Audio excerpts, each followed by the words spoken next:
धुरंधर का trailer review करेंगे दोस्तों। रणवीर सिंह की जो फिल्म है धुरंधर, उसका फर्स्ट लुक और टीजर 6 जुलाई यानी उनके 40th बर्थडे के मौके पर रिलीज किया गया और यकीन मानिए इस फर्स्ट लुक और टीजर ने सोशल मीडिया पर तहलका मचा दिया है। ये फिल्म जिसका निर्देशन किया है उरी द सर्जिकल स्ट्राइक वाले आदित्य धर ने, जो यामी गौतम के पति भी हैं। ये एक हाई ऑक्टेन एक्शन थ्रिलर है जिसमें रणवीर सिंह एक गैंगस्टर और फौजी के मिश्रण वाले किरदार में नजर आ रहे हैं। इस वीडियो में हम आपको बताएंगे कि धुरंधर के ट्रेलर में ऐसा क्या खास है, साथ ही हम बात करेंगे रणवीर सिंह से जुड़ी कुछ कंट्रोवर्सीज के बारे में भी। देखिए, सबसे पहले इसके फर्स्ट लुक पर हम बात कर लेते हैं। ये एक टीजर है, 2 मिनट 40 सेकंड का है और बहुत इंटेंस है और एक्शन से भरपूर है। टीजर की शुरुआत एक दमदार बैकग्राउंड वॉइस ओवर से होती है जो बताती है कि धुरंधर कोई साधारण इंसान नहीं है बल्कि हालातों से जन्मा एक बगावती किरदार है। ये आवाज जो है वो दर्शकों का ध्यान अपनी तरफ खींचती है और कहानी के गंभीर टोन को सेट करती है। ऐसा लगता है कि आपके सामने एक बहुत इंटेंस सीन्स आने वाले हैं।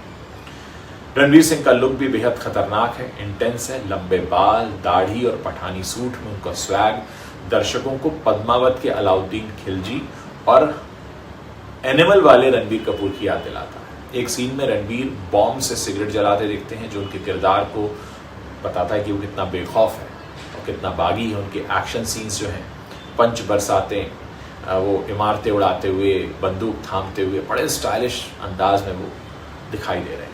फैंस ने उनके इस लुक को खिलजी 2.0 और एनिमल 2.0 तक कह डाला है क्योंकि वो एनर्जी वैसी लग रही है। रणबीर की एनर्जी हमेशा से आप जानते हैं उनकी यूएसपी रही है और धुरंधर में वो इसे बिल्कुल नए स्तर पर लेकर गए।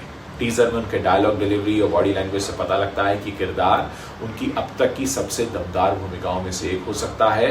खास तौर पर एक सीन जिसमें वो खून से सने हाथों के साथ स्मोकिंग करते दिखते हैं, उस सीन को देखकर बड़े पर्दे पर बहुत से लोगों के रोंगटे खड़े हो सकते हैं। टीजर की सबसे बड़ी ताकत इसका बैकग्राउंड म्यूजिक है और इसकी जो आवाज है, जो साउंड डिजाइनिंग है, वो बहुत ही अलग तरह की है। म्यूजिक का टोन एनिमल के अर्जन वैली से आप कंपेयर कर सकते हैं, लेकिन ये अपने आप में अलग है। सिनेमेटोग्राफी काफी अच्छी है, बहुत डार्क शेड्स, डार्क टोन इस्तेमाल किए गए हैं जो कहानी की गंभीरता को बताता है। एक्शन डायरेक्टर्स एजाज गुलाब, सी यंग ओ, यानिक बेन और रमजान बुलेट ने हर फ्रेम में काफी मेहनत की है। देखिए, इसकी कहानी और थीम पर बात करते हैं। हालांकि टीजर जो है वो कहानी का ज्यादा खुलासा नहीं करता है, लेकिन ये साफ है कि धुरंधर एक स्पाई थ्रिलर है जिसमें रणवीर सिंह एक खुफिया ऑफिसर की भूमिका निभा सकते हैं।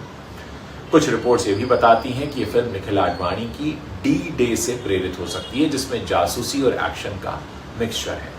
टीजर में सस्पेंस है, दमदार डायलॉग्स हैं, हाई ऑक्टेन एक्शन का बैलेंस है और इसे एक बहुत बड़े पैमाने की ब्लॉकबस्टर बना सकता है। आदित्य धर की कहानी कहने का तरीका आपने देखा था पहले उरी में किस तरह से उन्होंने अपनी कहानी कही थी। एक और बात यहाँ पर जरूरी है कि इस फिल्म की जो स्टार कास्ट है वो इसकी सबसे बड़ी यूएसपी है।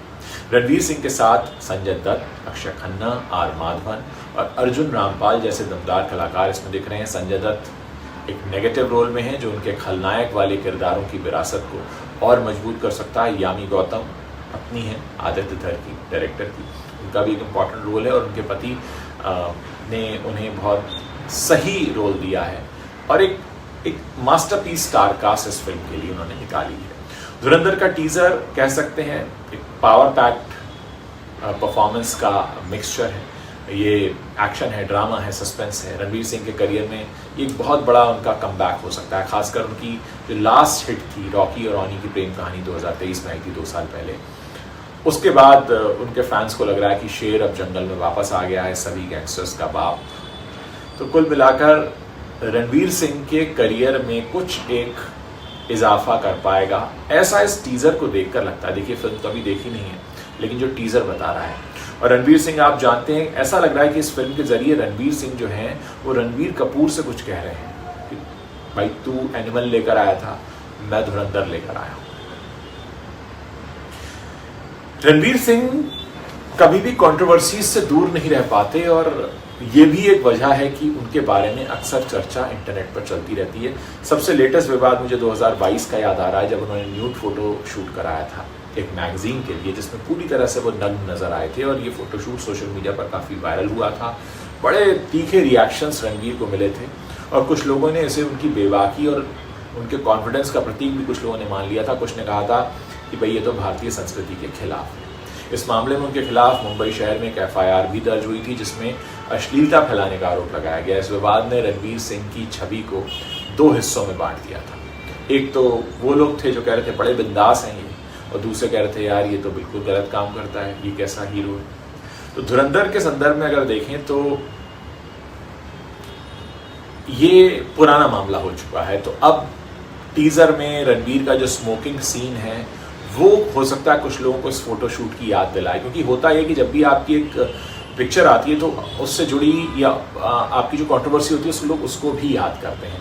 फिल्म राक्षस से भी इन्हें बाहर कर दिया गया। आपको याद ही होगा रणवीर सिंह ने हाल ही में हनुमान फिल्म निर्देशक प्रशांत वर्मा की फिल्म राक्षस के सेट से वो बाहर हो गए थे, और कहा यह गया कि कुछ क्रिएटिव डिफरेंस है। ये खबर भी उनके फैंस के लिए काफ़ी निराशाजनक थी, क्योंकि एक बहुत बड़ा सुपर हीरो प्रोजेक्ट था। कुछ सोशल मीडिया यूजर्स ने इस पर रणवीर को ये कहा कि वो प्रोफेशनल नहीं है, वो अचानक से फिल्म के सेट से गायब हो गए थे। और इस कंट्रोवर्सी में कहा गया कि रणवीर की जो करियर चॉइसेस हैं वो ठीक नहीं है, और वो अपने आप से कन्विंस नहीं हो पाते हैं, साइन कर देते हैं पिक्चर, बाद में उन्हें ध्यान आता है कि नहीं कोई नहीं करना था। खैर, एनिमल और पठान की तुलना भी हो रही है इस फिल्म से। धुरंधर के सेट से जो तस्वीरें लीक हुई हैं टीजर रिलीज के बाद, कुछ यूजर्स ने रणवीर के लुक को, जैसा मैंने आपको बताया रणवीर कपूर का जो एनिमल वाला लुक है उसकी कॉपी बताया। कुछ ने कहा है कि शाहरुख खान की पठान का कॉपी है, वही लंबे बाल, दाढ़ी, स्मोकिंग सीन, पठानी सूट। कुछ ने इसे आदित्य धर पर इल्ज़ाम लगा दिया है कि उन्होंने जानबूझकर ये कॉपी किया है। हालांकि अब पिक्चर रिलीज होने के बाद पता चलेगा कि ये फिल्म क्या वाकई रणबीर कपूर की एनिमल के करीब है या सिर्फ लुक एंड फील ही ऐसा लग रहा है। अच्छा, इस फिल्म का टीजर आए उससे पहले एक छोटी सी कंट्रोवर्सी और हो गई। रणवीर सिंह ने अपने 40th बर्थडे से पहले, जब इसको रिलीज किया गया उससे पहले उन्होंने अपनी सारी इंस्टाग्राम पोस्ट डिलीट कर दी, और फिर उन्होंने धुरंधर का टीजर शेयर किया। ये भी एक ऐसा फैसला था रणवीर का जिससे लोग चौंक गए, और कई तरह के लोगों ने अटकलें लगाई। कुछ ने कहा कि ये मार्केटिंग स्ट्रैटेजी है ताकि धुरंधर को ज़्यादा फोकस में लाया जा सके। सोशल मीडिया पर एक नई बहस भी छिड़ गई। तो दोस्तों देखो, होता क्या है ना कि आप you are as good as your last release, ये कहा जाता है। आप उतने ही अच्छे कलाकार हैं जितनी की पिछली आपकी फिल्म चली है। इसके अलावा रणवीर और दीपिका को हाल ही में बेल्जियम में शॉपिंग करते भी देखा गया था। एयरपोर्ट पर कुछ तस्वीरें आई थी, और इन तस्वीरों को लेकर कुछ ट्रोल्स ने रणवीर की पब्लिक स्टंट की आदत पर तंज कसा था, जबकि फैंस ने उनकी केमिस्ट्री की भी तारीफ की थी, और बहुत समय बाद दोनों साथ में देख रहे थे। पिक्चर जो उन्होंने डिलीट किए सारे के सारे, उस पर मुझे छपाक याद आ गई। दीपिका ने भी यही किया था, छपाक के बाद पिक्चर्स डिलीट कर दिए थे इंस्टाग्राम से। तो कुल मिलाकर रणवीर सिंह की जो कंट्रोवर्सीज रही हैं, और इस फिल्म में जो उनका इमेज निकल कर आ रहा है, बिंदास, बागी, थोड़ा सा नेगेटिव शेड में, उस सब के बीच आप याद कीजिए उनके न्यूड फोटोशूट, इंस्टाग्राम पे पोस्ट डिलीट कर देना, रणबीर कपूर से तुलना होना। तो कुल मिलाकर ये एक ऐसा मौका है जब रणवीर सिंह एक बार फिर से खबरों में हैं, लोगों के निशाने पर भी हैं, और लोगों को इंतज़ार है अब कि ये धुरंधर जो है ये क्या कमाल करता है। धुरंधर के बारे में एक बात और कही जा रही है कि धुरंधर में रणवीर सिंह तो धुरंधर है ही, इसकी स्टारकास्ट भी धुरंधर है। अक्षय खन्ना इसमें दिखाई दे रहे हैं। लोगों को बड़ा पसंद आया अक्षय खन्ना को, लोग तो जिस तरीके से कैमरा ऊपर रखा हुआ है और वो अपना फर्स्ट लुक देते हैं। तो रणवीर का जो इंटेंस लुक है, ये जो शानदार बैकग्राउंड म्यूजिक है, और ये जो स्टार कास्ट है, ये इस फिल्म को 2025 की सबसे प्रतीक्षित फिल्मों में से एक बनाती है। हालांकि रणवीर की जो कंट्रोवर्सीज हैं वो ज़रूर एक बार फिर से चर्चा में आ जाएंगी। धुरंधर 5 दिसंबर को आएगी, साल खत्म होने से पहले, और मुझे याद आ रहा है कि दिसंबर रिलीज एनिमल भी थी। तो बहुत सारी समानताएं इसकी लग रही हैं एनिमल से। देखते हैं तो पिक्चर रिलीज होगी तो लोग इसे किस तरीके का रिस्पॉन्स देते हैं। आपने इस टीजर को देखा, कैसा लगा, आपका क्या रिएक्शन है, क्या कहना चाहते हैं, क्या आपको भी लगा कि एनिमल से कंपैरिजन हो रहा है? वो सही है नहीं सही है, आप जो भी लिखना चाहते हैं कहना चाहते हैं इस वीडियो के नीचे कमेंट सेक्शन में लिखिएगा ज़रूर। जाने से पहले आप हमारे चैनल को सब्सक्राइब कर सकते हैं ताकि जब भी हम कोई नया वीडियो पोस्ट करें उसकी जानकारी आप तक तुरंत पहुँच सके।